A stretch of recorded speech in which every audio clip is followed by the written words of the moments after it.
दोस्तों welcome back to my channel. यदि आप है बिहार बोर्ड कक्षा 9 के स्टूडेंट तो मैं आप लोगों के लिए गणित का मॉडल पेपर लेकर के आ चुका हूं। इसी तरह का क्वेश्चन पेपर आप लोग के एग्जामिनेशन में रहने वाला है और ये पार्ट 2 वीडियो है। इससे पहले मैंने पार्ट 1 वीडियो अपलोड कर दिया है। अगर आप लोगों ने वो वीडियो नहीं देखा है तो उसको ज़रूर से जा कर के चैनल पेज से देख सकते हैं।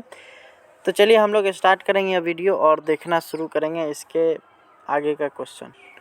जैसा कि आप लोग ने अगर पिछला वीडियो देख रखा होगा तो मैंने उसमें 50 नंबर क्वेश्चन तक कराया था। इसमें 51वें नंबर प्रश्न से आप लोग को क्वेश्चन आंसर कराऊंगा। तो 51वां नंबर प्रश्न है। यहाँ पर एक बिंदु का भुज धनात्मक होगा प्रथम तथा चतुर्थांश में, यानी कि ऑप्शन नंबर सी। अगला है 52 नंबर जो है, दो सरल रेखाएं ए बी एवं सी डी एक दूसरे को ओ बिंदु पर काटती है। यदि A O C plus C O B plus B O D बराबर 274 डिग्री हो तो कोण AOD का मान क्या होगा? तो 86 डिग्री हो जाएगा।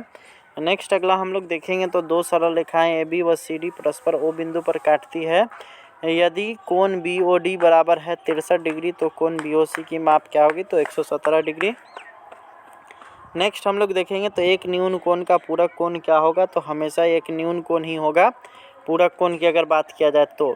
अगला आता है एक न्यून कोण का समपूरक कोण होगा तो ये हमेशा अधिक कोण होगा। नेक्स्ट अगला हम लोग देखेंगे तो ax माइनस बी का होल स्क्वायर बराबर क्या होगा? तो a square x square plus B square minus 2abx। ठीक है।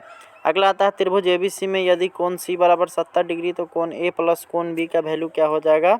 तो ये आपका हो जाएगा यहाँ पर अगर कोण C का जो अगर वैल्यू अगर आपका बोला जा रहा है 70 डिग्री है तो ये 110 डिग्री हो जाएगा, ऑप्शन नंबर सी।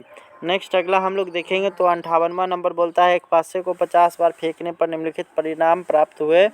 तो 1 8 बार है, 2 9 बार है, 3 6 बार है, 4 7 बार है, 5 12 बार है और 6 8 बार है। तो सम संख्या आने की प्रायिकता क्या होगी? तो सम संख्या आने की प्रायिकता आप लोग का हो जाएगा 12/25। नेक्स्ट अगला हम लोग देखेंगे तो बहुपद px बराबर x square minus 11x plus 13 के शून्य क्या होंगे? तो ये हो जाएंगे -6, -5। अगला हम लोग देखेंगे तो अगला आता है यदि दो समांतर चतुर्भुज का एक ही आधार है और एक ही समांतर रेखाओं के बीच स्थित हो तो उनके क्षेत्रफलों के बीच का अनुपात क्या होगा? तो ये हमेशा अनुपात 1:1 होगा, यानी कि दोनों का क्षेत्रफल समान होगा। अगला आता है यदि एक त्रिभुज और एक समांतर चतुर्भुज एक ही आधार पर हैं और एक ही समांतर रेखाओं के बीच स्थित है तो त्रिभुज के समांतर चतुर्भुज के क्षेत्रफलों का अनुपात क्या होगा? तो ये 2:1 है। ठीक है। नेक्स्ट अगला हम लोग देखेंगे तो तीन असंरेखीय बिंदु से गुजरने वाले वृत्त की कुल संख्या कितनी होती है? तो 0। ठीक है। नेक्स्ट चतुर्भुज के सभी कोणों का योग क्या होता है? तो चतुर्भुज के चारों कोणों का योग 360 डिग्री होता है। 0.3 रैकरिंग 0.3 रैकरिंग तथा 0.4 का रैकरिंग का योगफल होगा। तो ये हो जाएगा आपका 7/9। अगला हम लोग देखेंगे तो यूक्लिड ने कहा था कि सभी समकोण परस्पर समान होते। यह कथन किस रूप में है? तो यह एक अभिगृहित है। ठीक है। नेक्स्ट हम लोग देखेंगे तो यदि एक त्रिभुज PQR में कोण P बराबर 50 डिग्री तथा कोण Q बराबर 80 डिग्री तो त्रिभुज PQR की सबसे बड़ी भुजा क्या होगी? तो ये PR हो जाएगी। ठीक है। नेक्स्ट अगला हम लोग देखेंगे तो यहाँ पे आता है यदि त्रिभुज ABC में AB बराबर AC तथा कोण A बराबर 40 तो कोण B का वैल्यू क्या होगा? तो यहाँ पे इसका वैल्यू हो जाएगा 60। नेक्स्ट अगला हम लोग देखेंगे तो यदि त्रिभुज ABC सर्वाक्षम त्रिभुज XYZ तो निम्नलिखित में से कौन सा कथन सत्य होगा? तो XY = AC। नेक्स्ट अगला है यदि त्रिभुज XYZ में कोण X बराबर 80 कोण Y बराबर 40 और कोण Z बराबर 60 डिग्री हो तो ये हो जाएगा XY < XZ। अगला आता है एक चतुर्भुज के कोण 3:4:5:6 के अनुपात में है तो सबसे छोटे कोण की माप क्या होगी? तो सबसे छोटे कोण की माप हो जाएगा 60 डिग्री। अगला आता है एक चतुर्भुज के कोण 3:5:6:6 के अनुपात में है, सबसे छोटे कोण की माप क्या हो जाएगी? तो ये हो जाएगा आपका 54 यानी 54 डिग्रीज। नेक्स्ट आता है ABCD एक समचतुर्भुज है जिसमें कोण C बराबर 60 डिग्री तो AC अनुपात BD इक्वल क्या हो जाएगा? तो √3:1। अगला है दो घनों के आयतनों का अनुपात 1:27 है तो इनके संपूर्ण पृष्ठ क्षेत्रफलों का अनुपात क्या होगा? तो ये हो जाएगा आपका 1:9। अगला आता है 13 सेंटीमीटर त्रिज्या वाले वृत्त की एक जीवा की लंबाई 10 सेंटीमीटर है। वृत्त के केंद्र से उस जीवा की दूरी क्या हो जाएगी? तो उसकी दूरी हो जाएगी 12 सेंटीमीटर। अगला हम लोग देखेंगे तो यहाँ पर आता है यदि एक त्रिभुज ABC का आधार 6 सेंटीमीटर और शीर्ष लंब 8 सेंटीमीटर हो तो क्षेत्रफल होगा तो ये हो जाएगा 24 सेंटीमीटर स्क्वायर। अगला है यदि एक त्रिभुज की भुजा 16 सेंटीमीटर 30 सेंटीमीटर एवं 34 सेंटीमीटर है तो इसका क्षेत्रफल क्या होगा, तो इसका क्षेत्रफल हो जाएगा 240 सेंटीमीटर स्क्वायर। अगला आता है यदि त्रिभुज ABC में BC equal to A CA equal to B तथा AB इक्वल टू C हो तो त्रिभुज ABC की परिमिति होगी तो ये हो जाएगा A plus B plus C। Next अगला आता है यहाँ पर यदि एक त्रिभुज की भुजाएं 7 सेंटीमीटर 24 सेंटीमीटर और 25 सेंटीमीटर हो तो इसका क्षेत्रफल होगा तो 87.5 सेंटीमीटर स्क्वायर।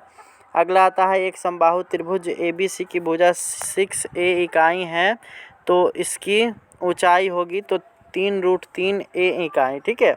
अगला हम लोग देखेंगे तो एक बेलन की त्रिज्या तथा ऊंचाई क्रमशः R और H इकाई हो तो उसका आयतन होगा तो ये हो जाएगा पाई R स्क्वायर H घन इकाई। अगला आता है 38.5 सेंटीमीटर स्क्वायर। क्षेत्रफल वाले वृत्त की त्रिज्या क्या होगा तो 3.5 सेंटीमीटर। अगला आता है एक घनाभ की लंबाई चौड़ाई और ऊंचाई क्रमशः AB और C इकाई है तो घनाभ का पार्श्व पृष्ठ क्षेत्रफल क्या हो जाएगा तो 2 × A + B × C वर्ग इकाई। नेक्स्ट अगला हम लोग देखेंगे तो यदि किसी घन जिसका आयतन भी है के प्रत्येक कोण को दोगुना कर दिया जाए तो नए घन का आयतन क्या हो जाएगा तो 8V हो जाएगा।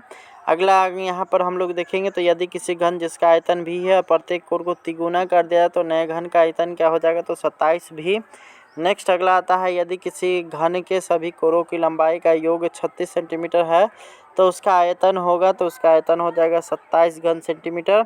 अगला आता है किसी बेलन की त्रिज्या दुगुनी व ऊंचाई दुगुनी कर दी जाए तो उसके वक्र पृष्ठ का क्षेत्रफल क्या हो जाएगा तो इसमें आपका जो सारा ऑप्शन गलत दिया गया है वो 6 गुना होगा जो कि आपके इस सारे ऑप्शन में से किसी में नहीं है। अगला यहाँ पर है यदि किसी बेलन के आधार की त्रिज्या R और ऊंचाई H इकाई हो तो इसका संपूर्ण पृष्ठ का क्षेत्रफल क्या हो जाएगा तो 2 पाई R × R + H हो जाएगा। नेक्स्ट अगला हम लोग देखेंगे 1/5 तथा 4/5 के बीच दो परिमेय संख्या क्या होगी तो 2/5 और 3/5। नेक्स्ट है 100 से 140 का वर्ग चिन्ह क्या हो जाएगा तो 120। अगला आता है आंकड़ों 11 12 8 7 और 5 का परिसर क्या हो जाएगा तो यहाँ पे आपका हो जाएगा इसका परिसर वो हो जाएगा आपका 7।